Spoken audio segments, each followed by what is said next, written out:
Okay, đây là đoạn lái trên núi ở Cranbrook.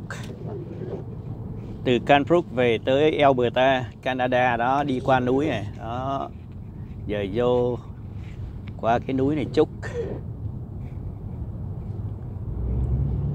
Đó, ở dưới là thung lũng, bên trái là núi đó, xe tải, các xe đang lên này. Núi này cũng rất là nguy hiểm chứ không phải không. Giờ mọi người lái xe có 60 cây số giờ này. Người thấy không? Có 60 cây số giờ. Đường âm u, tuyết đang rơi. Đoạn này cũng nguy hiểm lắm à. Thì lái 60 cây số giờ mình ra mình bỏ máy quay phim ra quay được.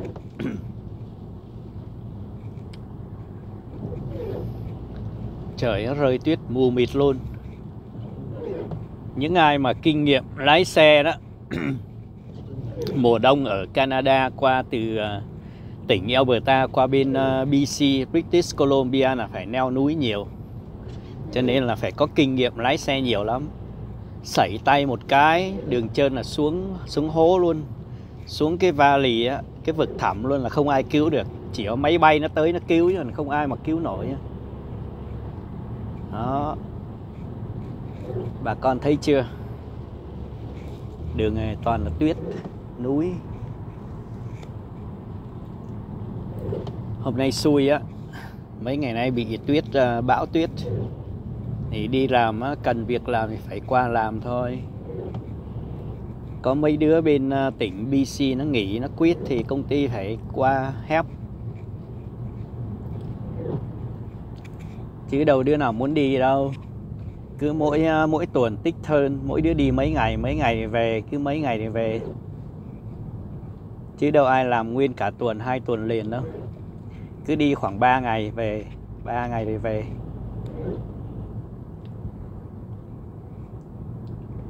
Đó.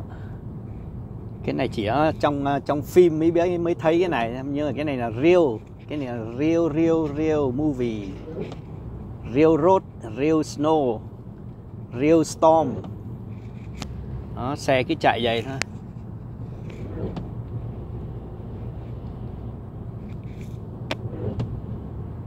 Đó, tuyết nó cứ giờ đổ về không biết khi nào mới xong nữa. Ok. Rồi đang là xuống núi này. Vừa rồi là từ trên núi, bây giờ mới thả xe xuống núi này, đó, dốc xuống nè. Đó.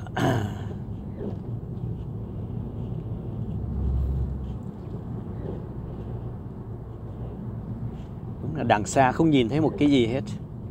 Bóng xa có một chiếc xe đang lên này. Thấy ánh đèn có chút xíu à. Đó, ánh đèn lên này.